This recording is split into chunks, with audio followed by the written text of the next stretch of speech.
গতকাল আজকে 10টা পর্যন্ত সময়সীমা দেওয়া হয়েছিল। এখন 10টা পার হয়ে প্রায় 2 ঘন্টা ওভার হয়ে গেছে। এখন পর্যন্ত আপনারা আপনাদের দোকানের মালামাল সহ দোকান নিয়ে যেতে পারেন নাই। আপনাদের দোকানের মালামাল সহ নিজ নিজ দায়িত্বে এখনই চলে যান।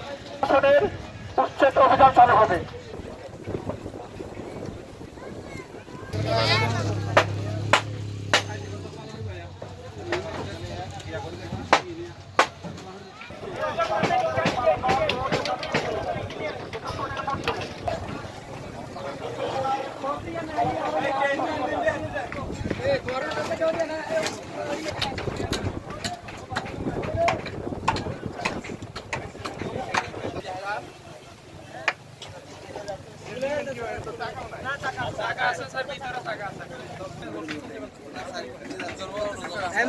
এমনি তো স্যার আদা মরা অসুস্থ হলে আর সমস্যা নাই তো।